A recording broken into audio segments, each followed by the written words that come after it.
오늘은 그 로마 시대 때의 이 노예 사명권에 대한 부분들에 대해서 좀 언급을 하고 이것이 바울과 특별히 키케로와 바울로 이어지는 뭐 어떤 면에서 사상적인 어떤 그 영향권들이 어떻게 이제 이어지는가 대략 좀 살펴보도록 하겠습니다. 이 막스 베버는 그 유명한 그 연구를 남겼어요. 그 노예들이 갖고 있었던 그 시민권과 그 경제 또는 그 농촌 지역, 농촌 그 경제에서 했던 역할에 대해서 상당히 중요한 연구를 그 남겼는데 일반적으로 노예 사명권은 행정 업무나 가사 노예들에게 일차적으로 이제 유리했다. 그 배부는 아나톨리아 지역, 뭐 소아시아 지역인데요. 강제 노동 노예들은 굶주림으로 반란을 일으켰고 농촌 노예들은 자유를 얻기 위해서 소요를 일으켰다. 뭐 이렇게 표현합니다. 그런데 재미있는 것은 산업 노예는 그 군사물자를 조달하고 군수품을 조달하고 농촌 노예에 비해서 사명권이 더 유리했다. 이렇게 말을 합니다.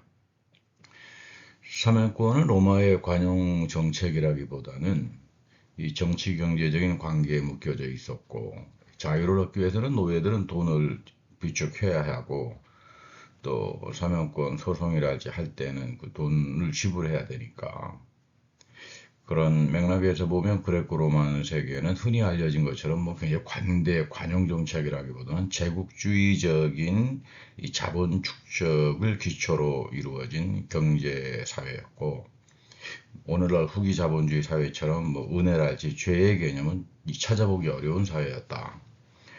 우리 핀이라고 하는 분, The Ancient Economy라고 하는 책 아주 뭐 중요한 책입니다. 그 막스 베버의 약점을 보강하고 또 칼 폴라니 영국 이제 경제학자입니다만은 아주 칼 폴라니를 이제 사회학적으로 접합하면서 이른바 경제에 대한 사회학적인 그 사회경제학, 다시 말해 경제사회학이라고 그러죠. 경제사회학에 상당히 그 중요한 그 책을 거의 고전에 가까운 정도의 그 저수를 남겼습니다. 이 핀리에 의하면 이 그레코 로만 세계에서 신들에 대한 범죄는 찾을 수가 없다. 그러니까 외적인 제의 수행을 통해서 다 정화가 될 수 있다. 또는 뭐 내가 잘못했으면 소크라테스처럼 아 내가 무지해 내가 몰라서 그랬다 무지로 다 합리화가 되는 사회였다 이 말이죠. 그러니까 기독교적인 사유 속에서 상당히 그 죄책 개념보다는 기독교는 이른바 그 메타노이아 기본적으로 너가 살아가는 이 삶 자체가 평화와 생명과 자유를 주지 않으니까 돌아서서 가라.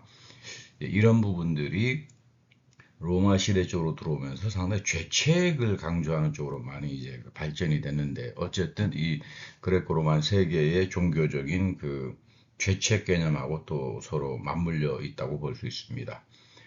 뭐 아무도 알면서 범죄를 하지는 않는다.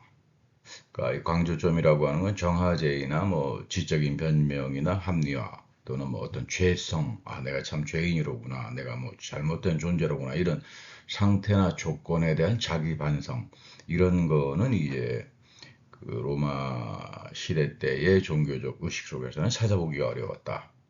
그러니까 그레코 로만에서 말하는 자유 리베라타스라고 하는 이 개념은 리베르타스의 개념은 바울의 죄사함의 은총으로부터 주어지는 자유, 성령을 통해서 주어지는 자유하고는 이 많이 다릅니다.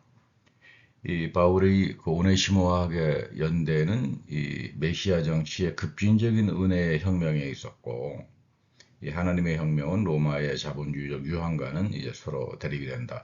아마 이 부분에 대해서 상당히 그 중요한 언급을 하신 분은 헬무트 걸리처라고 하는 분이 쓴 그 자본주의 혁명이라고 하는 책가 번역이 된 걸로 알고 있습니다만은 거기에 이제 이 오네시모에 대한 언급이 이 하나님 혁명의 전통에 서 있는 뭐 아주 그 입장을 언급합니다만은 이 그리스도 안에서 주시는 하나님의 은혜는 나를 존재론적으로 변화시키고 이 새 언약의 이 화해의 복음을 실천하게 한다. 그래서 그 유명한 말이 나오죠. 은혜라고 하는 것은 실천적으로 살려지길 원한다. 내가 하나님으로부터 긍휼을 입었다면, 용서를 입었다면, 나도 남에게 용서해줘야 되고, 국유를 베풀 줄 아는 이 실천적으로 살려지는 거지. 은혜는 나의 어떤 뭐 심리적인 어떤 사이칼러지는 아니다. 이제 이런 뜻입니다. 귀족들이 추구한 자유는 이 경제적인 측면에 관련돼 있었고, 이른바 고대 로마의 리베르타스라고 하는 이 부의 축적을 향한 자유였다. 그러니까 하위 계층을 억압하는 지배계급의 자유의 성격을 가지고 있었다. 귀족들의 그 대토지 소유나 부역국가의 관료제들은 상당했죠. 황실 중심 권력 강화로 나타나지만 동시에 이 제국의 도시 경제가 시장에 몰락하기 시작합니다. 이 대토지 소유와 부역국가라고 하는 관료제가 주로 황실 중심으로 이어지다가 보니까 건전한 도시 시민 경제는 이제 몰락하기 시작하는 거죠. 사실은 시장을 자본주의로 등치시키는 분들이 많으신데 그렇지는 않습니다. 그 개보학적으로 볼 때 그리스 도시 국가의 아고라는 이 문화벨트였죠. 시장이 문화벨트로 기능을 했고, 물론 이제 시장도 중요했지만 이 건전한 시민들의 경제 활동을 의미하지 자본 축적, 부의 집적과는 거리가 있었죠. 아마 이 전통의 가장 그 탁월한 전통은 이 아리스토텔레스의 다시 말하면은 이 폴리테이아에서 나오는 이 자본 축적을 비판하고 이 사용 가치를 위해서, 그리고 이 아리스토텔레스의 이러한 경제 중용 윤리가 바로 이제 마르크스의 자본론 1권에서 이제 발전되는 이제 그런 영양사를 갖기도 합니다. 어쨌든 그 제국의 평화 시기에는 노예들이 유입되지 않겠죠. 전쟁을 안 하니까. 그리고 귀족들이 농촌 경제나 또는 빌라 경제가 우위를 점하기 시작하니까, 그리고 황실에서 필요한 모든 것들은 부속국가라고 하는 라이트레이리아로 하는 이 부속국가를 통해 가지고 전부 다 이제 관료제로 충당이 되니까 당연히 도시경제나 시장은 붕괴가 되기 시작하는 거죠. 결국 이게 이제 로마가 붕괴해버리는 아주 중요한 원인 중에 하나가 되는 겁니다. 더욱이 또 관료제를 기초로 한 이 독점 자본들이 나타나기 시작하니까 대표적으로 고리대금이겠죠. 이 귀족들이 고리대금으로 결국 33년도 경에는 기원 후 33년도 티베리아 황제가 있었을 때 엄청난 금융, 다시 말하면 위기가 이제 닥치기도 했습니다. 막스 베버는 베를린 대학에서 로마 문명사의 대가였던 테오도르 몬젠 그분이 지도 교수였고, 이른바 교수 자격을 취득하는 논문 로마의 농촌 역사에서 이 국가와 시민법의 관계를 규명한 아주 고전적인 저술을 남깁니다.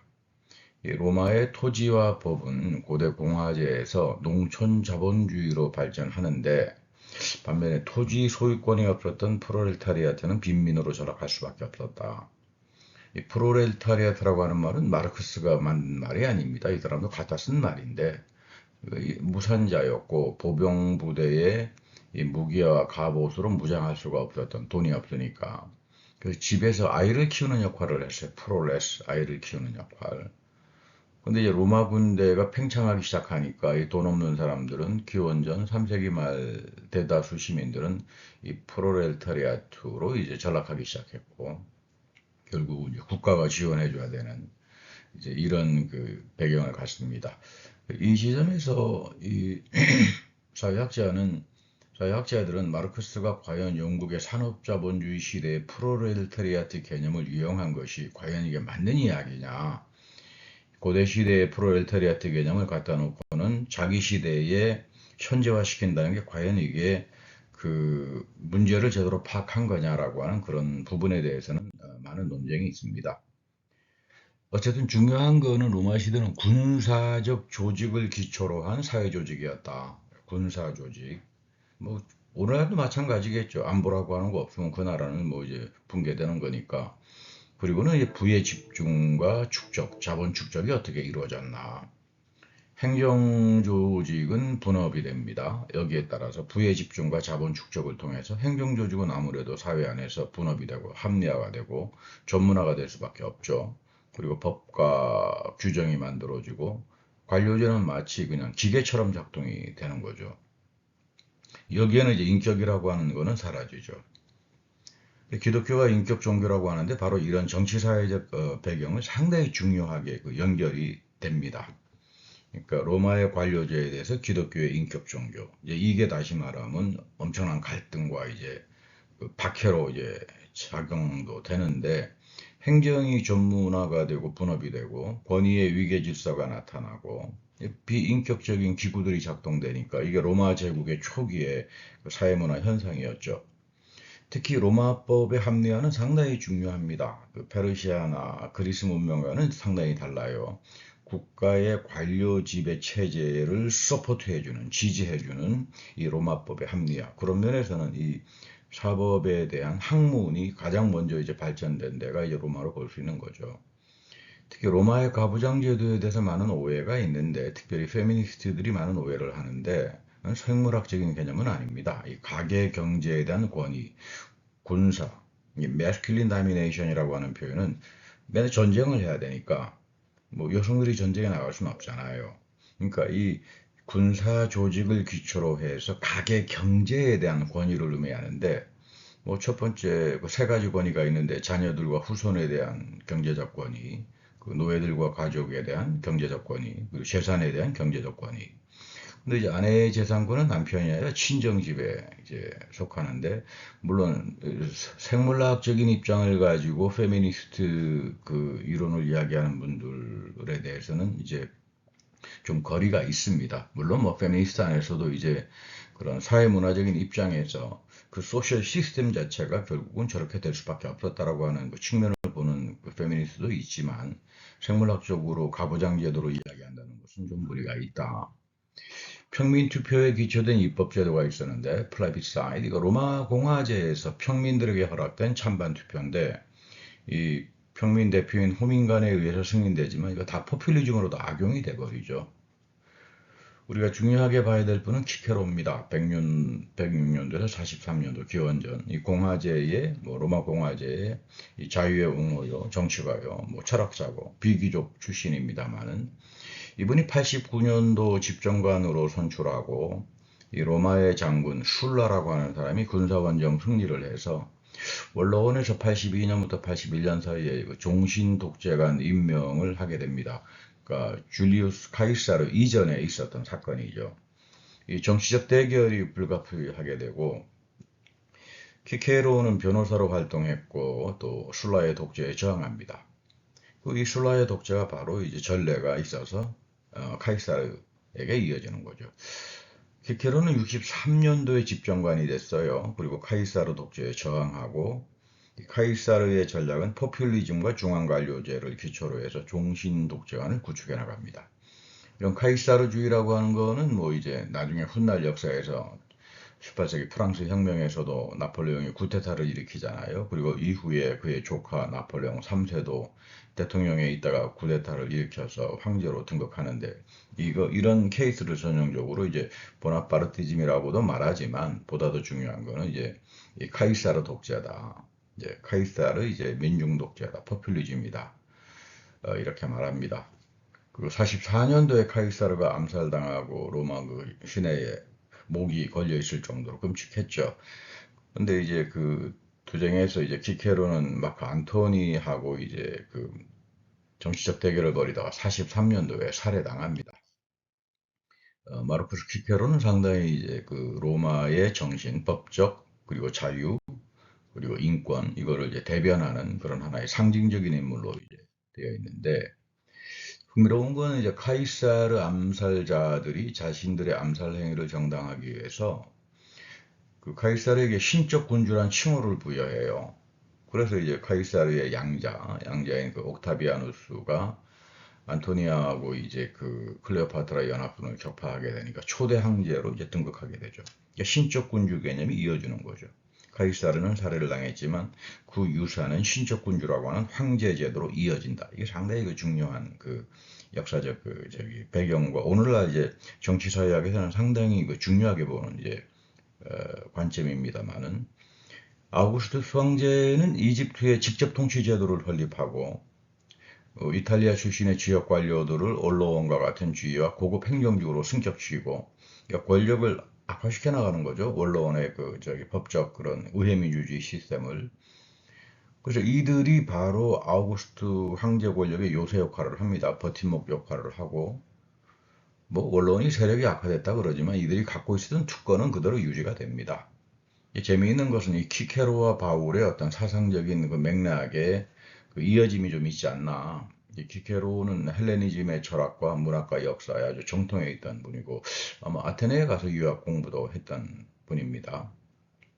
사실상 오늘날 14세기, 15세기 유럽의 르네상스나 휴머니즘 또는 고전 로마 문화에 대한 이야기할 때 이 키케로를 이해하지 못하면 르네상스는 거의 이해하기가 어려워요.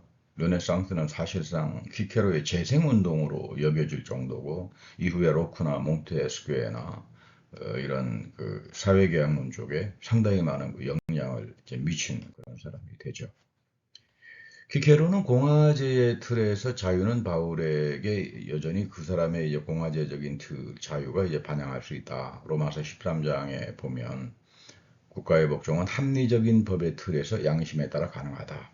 그리고 교회는 정치에 대해서 공동 책임성을 갖는다. 이게 로마서 13장 5절인데 특히 이 부분이 이제 칼바르트가 히틀러 당시에 고백교회에 투쟁할 때 이 교회와 국가 간의 가장 중요한 것은 국가 복종이 아니라 로마서 13장 이 중요한 공동 책임성이다. 그래서 그 당시에 로마서 13장을 전폭적으로 히틀러에게 복종으로 이제 그 주장했던 이런 뭐 제국주의 신학자들 여기에 대해서 이제 고백교회가 투쟁하는 그런 사례를 갖기도 합니다. 바울은 로마의 공화제의 법적 가치는 거절하지 않았다. 종교는 개인의 사적인 일이 아니라 레스 푸블리카. 이 굉장히 중요하죠. 레스 푸블리카라고 하는 개념은 시민국가, 도시국가, 르네상스, 뭐 종교개혁, 뭐 지금까지 시민사회로 이어지는 아주 중요한 이 레스 푸블리카를 다시 말하면은 이제 다루는 신학을 공공신학이라고 이제 표현하기도 합니다. 여기 아주 본질적인 기여를 했다고 볼 수 있죠, 바울이. 그런 면에서 보면 바울은 최초로 공공신학자인데 그 시대적인 뭐 제한 때문에 기독교가 박해를 당하고 그랬기 때문에 그걸 충분히 발휘하지는 못했지만 하나의 원류로 남아있을 수 있는 이제 그런 분이다.